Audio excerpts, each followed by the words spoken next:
¿Cómo están, amigos? Soy Estefanía Arrada, es un gusto poder saludarlos. Arrancamos con Bolivia 365.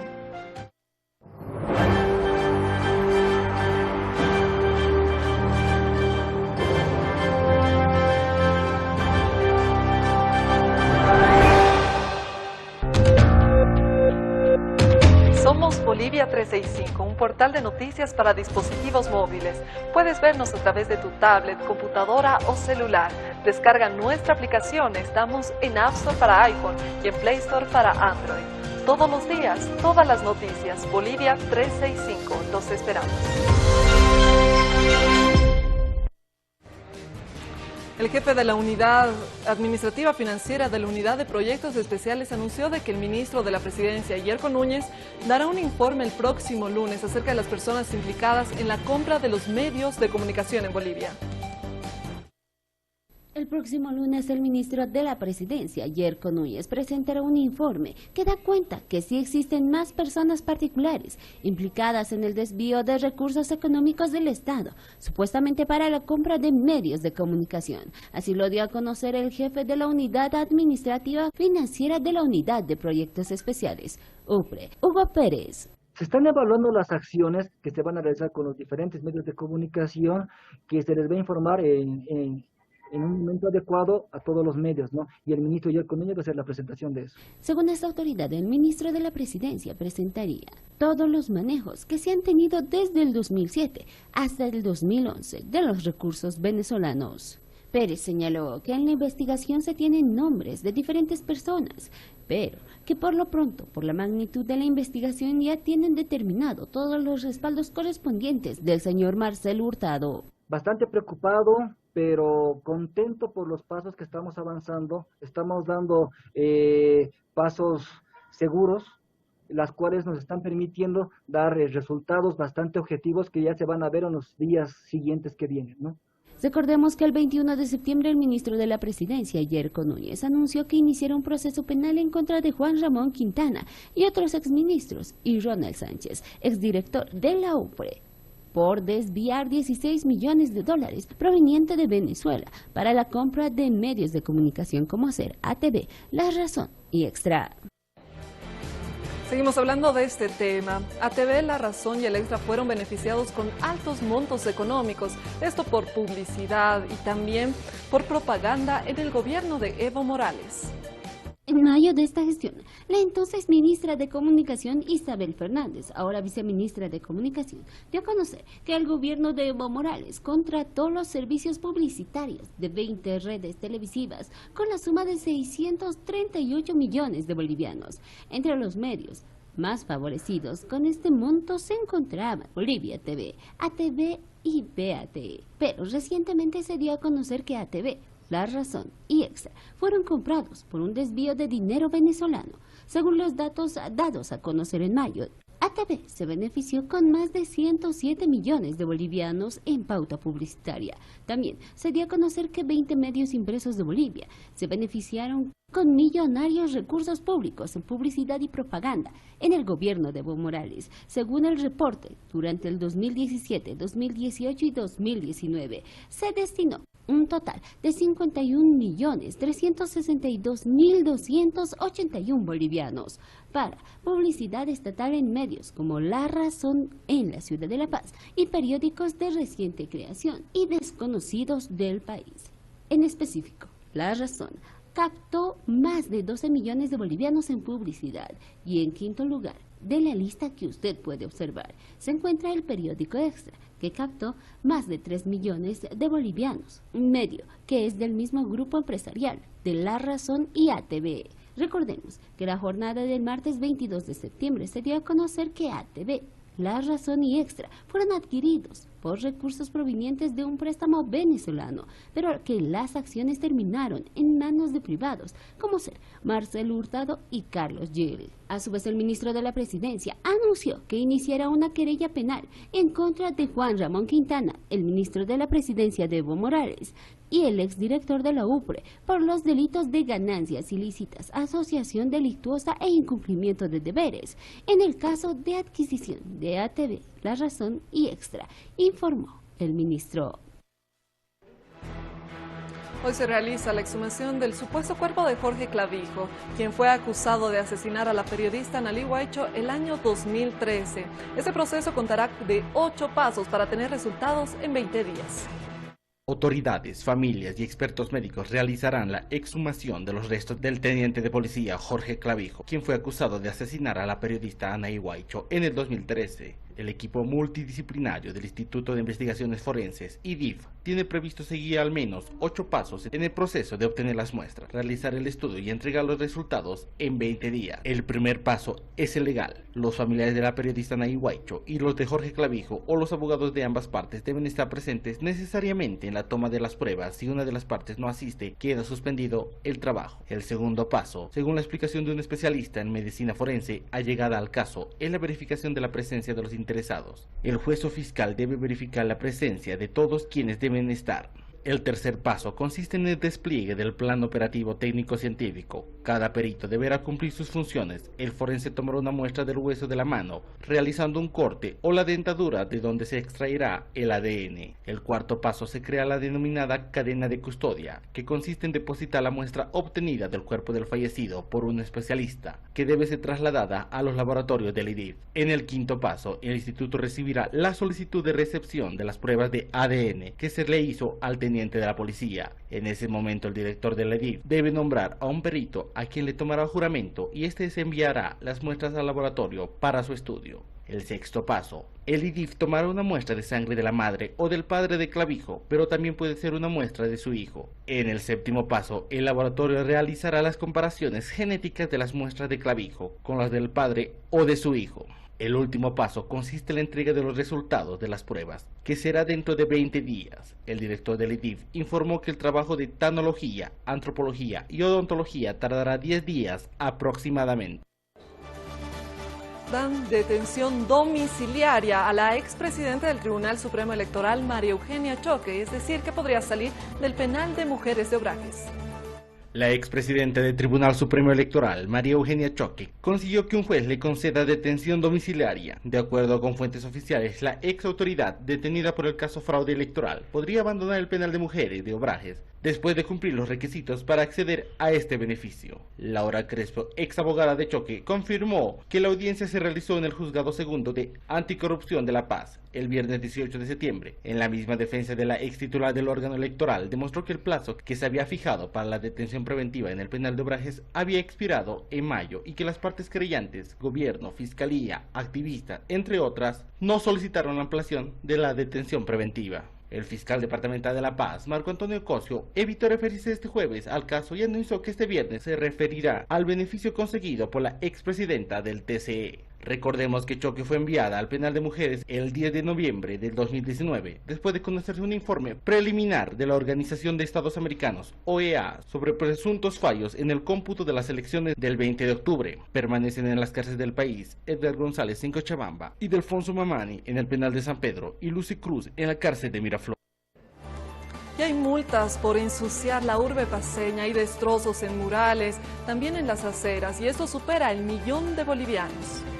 Daños del ornato público generados por las campañas políticas en La Paz rumbo a las elecciones nacionales superan el 1.000.000 de bolivianos, según informó esta jornada la jefa de publicidad urbana, Melody Jiménez. Las multas en algunos casos superan los 10.000 bolivianos. El más grave fue contabilizado en 1.000.000, debido al daño en muros y aceras. Los candidatos a legisladores del estado deben pagar las notificaciones que fueron establecidas desde el 2014. Los casos más delicados se registraron en el Distrito 6. Allí la propaganda de la candidata del MAS, Karen Saavedra, dañó los bienes públicos con pintura y muros de contención, afiches de separación de vías y postes. El monitoreo del municipio indicó que tan solo estos fichajes y pinturas en el cruce de vías dañaron 1.800 metros cuadrados. La valoración que se tiene es aproximadamente de 1.000.000 de bolivianos, informó.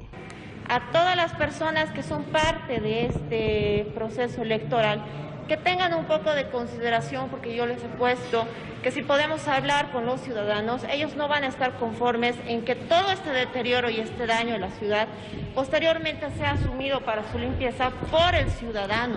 En ese sentido es que les solicitamos a todos los participantes que tengan un poquito más de creatividad para manejar otra clase de campaña que no tienda a deteriorarnos y dañarnos lo que es el ornato. Asimismo, Jiménez denunció que uno de los candidatos intentó amedrentarla mediante su abogado y negociar los permisos de propaganda. Vamos a hacer cumplir la norma porque esa es nuestra obligación como funcionarios públicos, que tenemos que actuar bajo la institucionalidad, imparcialidad y la objetividad. Seremos tácticos en el cumplimiento, aseveró. El fiscal general del Estado, Juan Lanchipa, anunció que por el tema de la pandemia se frenó la investigación del caso del fraude electoral, pero asegura que desde ahora habrá celeridad en el proceso. El fiscal general del Estado, Juan Lanchipa, afirmó este miércoles en Sucre que la emergencia sanitaria a consecuencia de la pandemia frenó la investigación del fraude electoral, pero aseguró la celeridad luego que se repusieran los plazos procesales.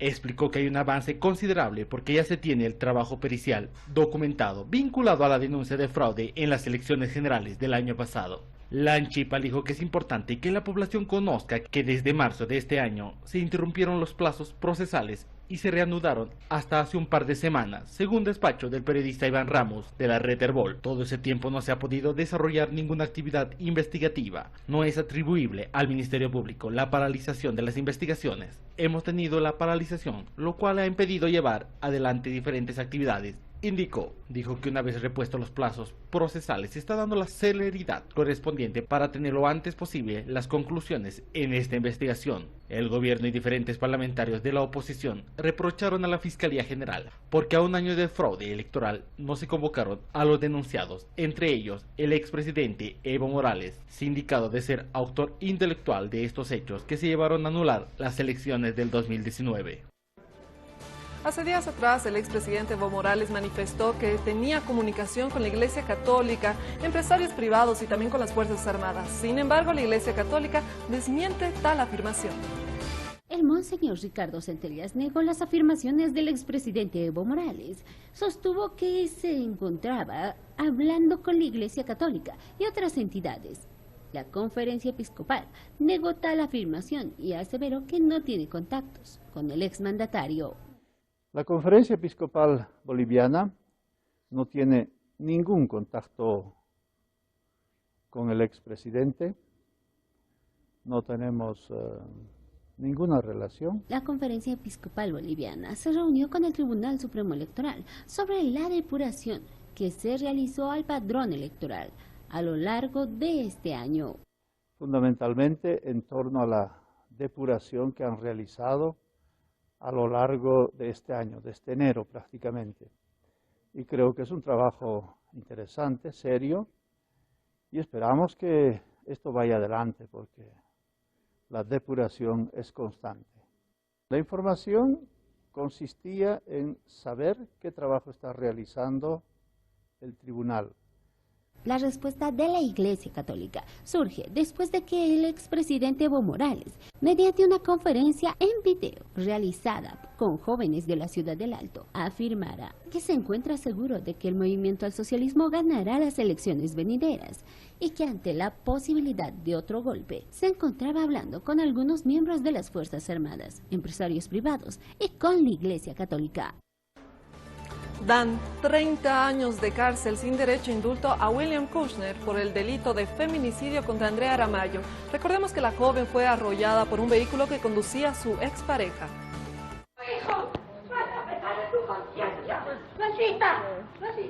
Fueron las imágenes después de que el Tribunal Séptimo de Sentencia del Departamento de La Paz diera a conocer su decisión de otorgar 30 años de cárcel sin derecho a indulto para William Kushner por el delito de feminicidio. Ha sido 4 años de juicio que hemos estado demostrando con testigos. Su principal testigo, que decía que Andrea Aramayo se había agarrado de la ventana, que ella había corrido al lado del vehículo, vino y lloró y dijo que había sido amenazada para mentir y para decir eso. Y al caerse su principal testigo, hoy día se ha demostrado con prueba fehaciente que existen 30 años y que sí existió un feminicidio. Andrea Aramayo murió a causa justamente, no de un accidente de tránsito, murió porque William Kushner la asesinó. La madre de Andrea Aramayo señaló que se hizo justicia para su hija. No puedo decir que me siento feliz porque no la voy a recuperar a mi hija. Lo que sí digo es que se ha hecho justicia. Mi hija ha hablado con su cuerpo y los jueces la han escuchado.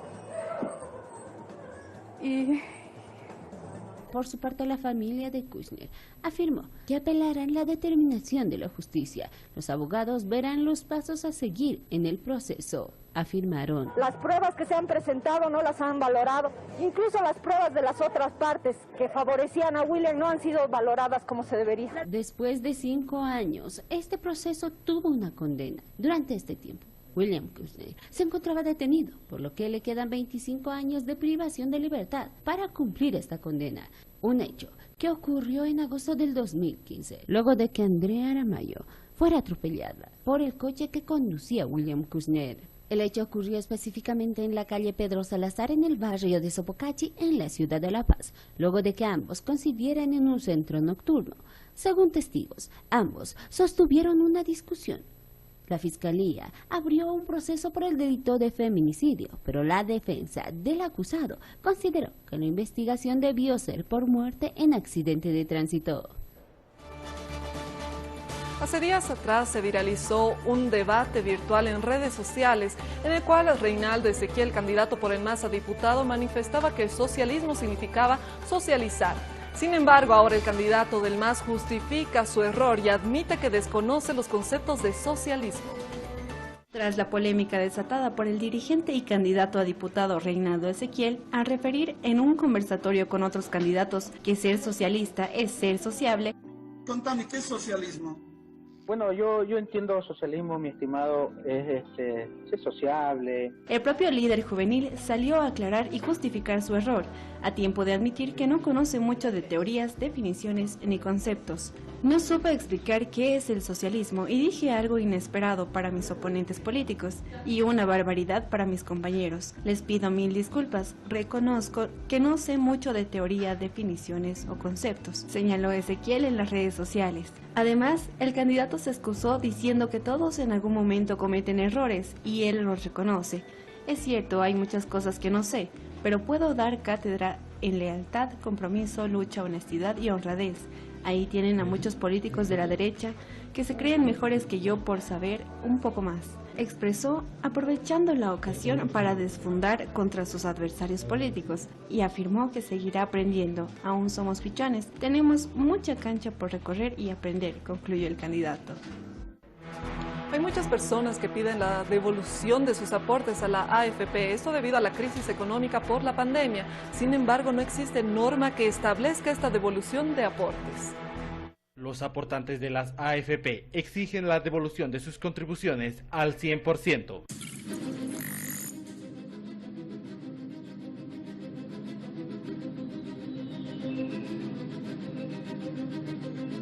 Claro que sí, los bancos lamentablemente tienen 60% de nuestros aportes.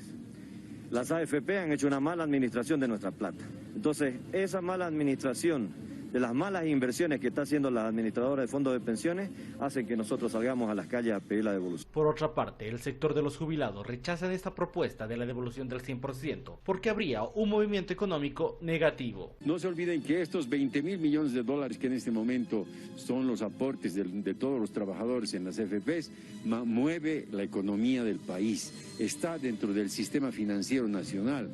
No es la alcancía donde podemos sacar la plata cuando no podamos o cuando querramos, sino definitivamente sería transformar la economía en ese momento que está en el sistema financiero. No va a ser nada grato, porque definitivamente un 10%, 20% o lo que sea de la devolución de sus aportes va a determinar también que sus rentas, si sus futuras rentas, si es que llegan a tenerla, va a tener que tener una disminución muy significativa. Entre tanto, la Asamblea Legislativa unificará los proyectos de ley en torno a este problema. 5 generales piden la destitución de Iván Rojas, quien es director de la Fuerza Especial de Lucha contra el Crimen, esto debido a diversas irregularidades. Los 5 generales que conforman el comando de la policía recomendaron el cambio del director nacional de la Fuerza Especial de Lucha contra el Crimen, Iván Rojas, y de otros 9 directores nacionales. La recomendación emitida el 26 de junio está firmada por los generales Julio Cordero, director nacional de personal, Marvin Aguirre, director nacional de Instrucción y Enseñanza, José Barrenechea, presidente del Tribunal Disciplinario, y el inspector general de la Policía, Claudio Espinosa. La nota dirigida a Montero pide el cambio de directores de la Dirección Nacional de Recaudaciones, de la Dirección Nacional de la FELCC, de todos los directores departamentales y el Nacional de Tránsito, del fiscal general policial y del fiscal departamental de La Paz. Asimismo, sugieren el cambio del director general de Investigación Policial Interna y de los comandantes departamentales de Cochabamba y Chuquisaca, según el documento publicado en el portal Detrás de la Verdad. En el caso de Rojas, la información se dio a conocer tras varias denuncias de abusos cometidos contra el personal a sus órdenes en La Paz, a lo que destina a otros departamentos por no cumplir órdenes que no se rigen al debido proceso o por no involucrar a determinadas personas de interés, señala una demanda interna en contra de Iván Rojas. Los casos de COVID-19 en Bolivia siguen subiendo. A continuación, el informe epidemiológico.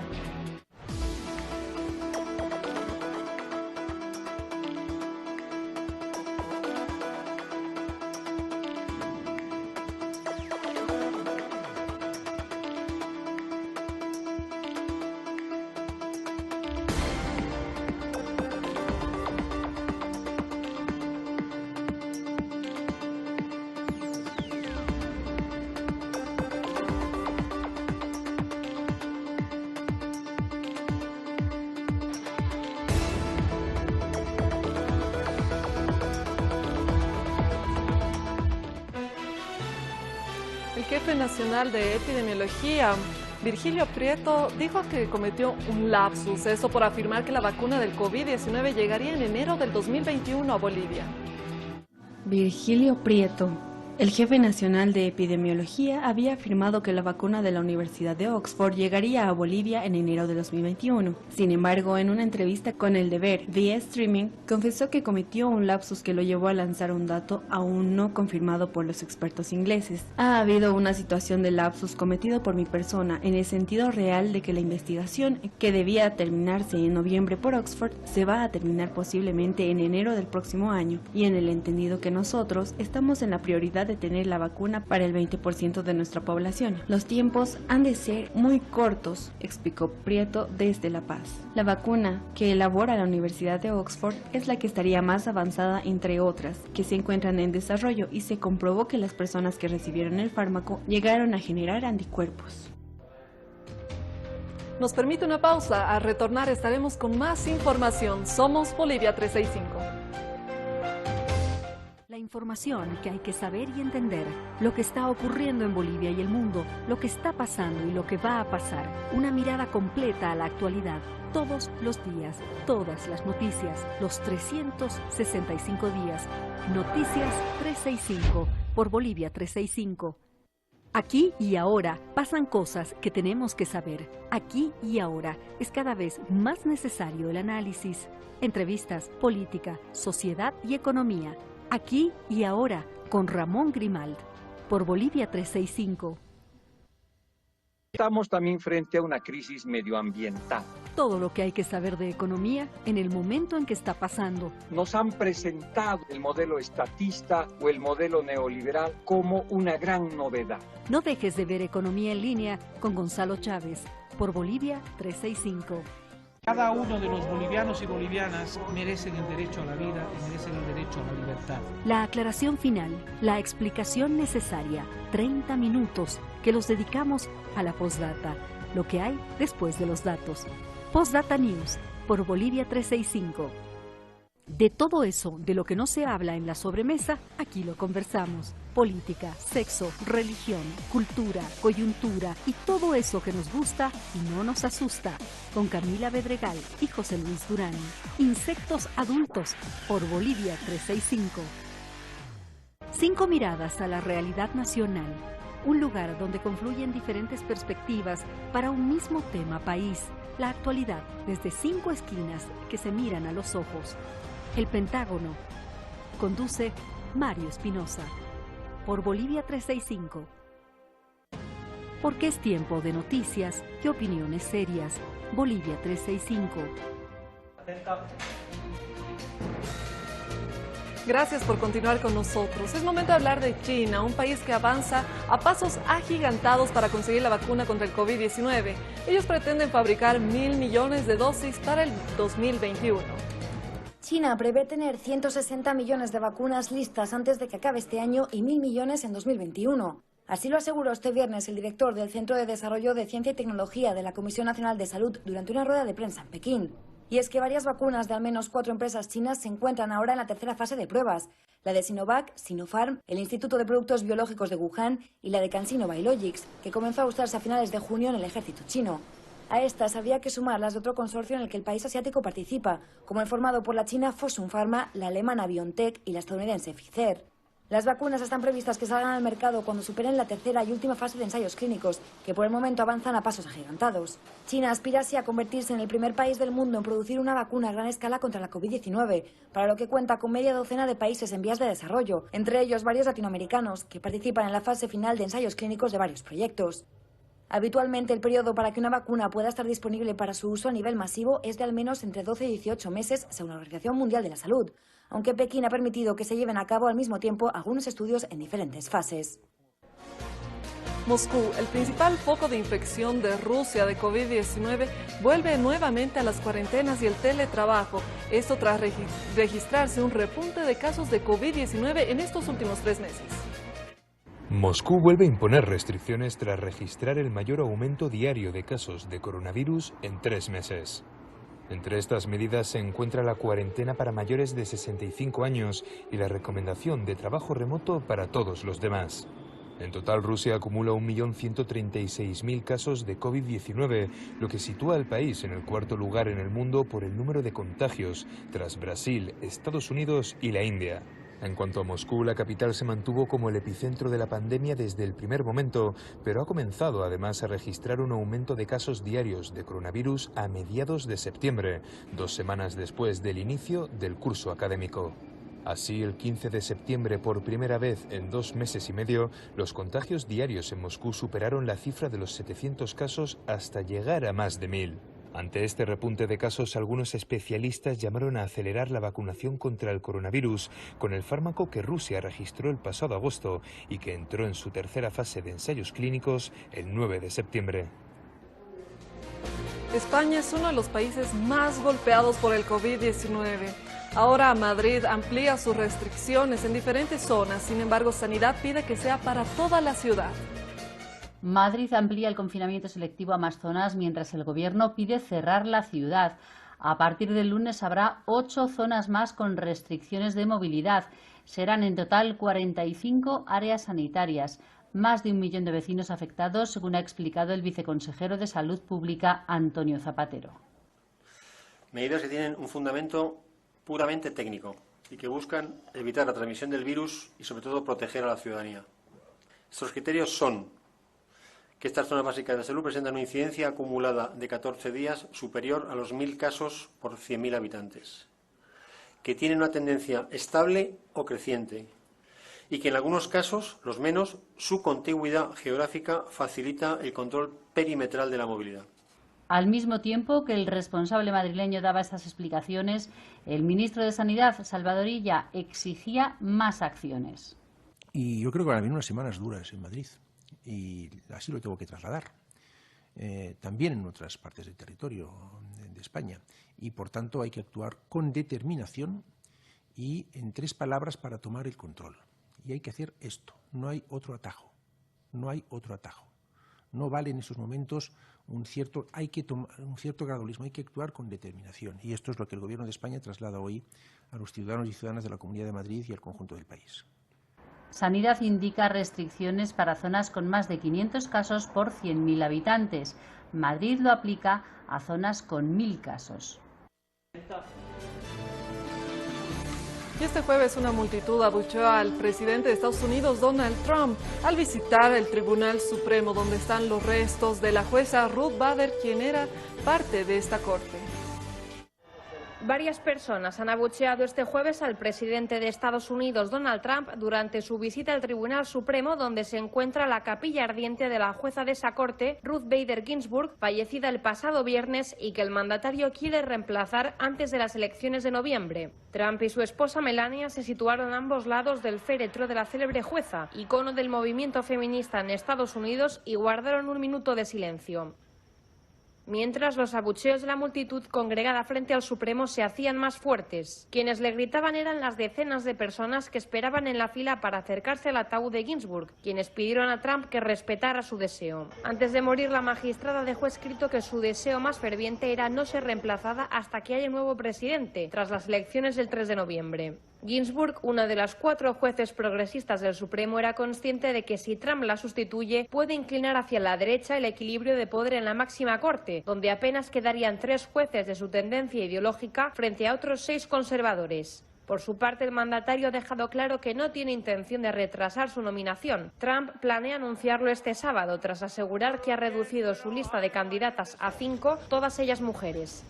La mayoría republicana del Senado ha confirmado que tiene los votos para aprobar a la nominada del presidente, incluso antes de saber de quién se trata. Y aunque quedan menos de 6 semanas para las elecciones, el mandatario ha insistido en que su objetivo es haber resuelto el tema para entonces. El féretro de Ginsburg se trasladará este viernes al Capitolio, donde se convertirá en la primera mujer funcionaria de Estados Unidos a la que se le concede este honor en el Congreso, antes de ser enterrada en una ceremonia privada. Gracias amigos, ha sido un gusto poder estar con ustedes. Soy Estefanía Rada y nuestro reencuentro será la próxima semana. Que tengan un lindo viernes y un excelente fin de semana. Permiso.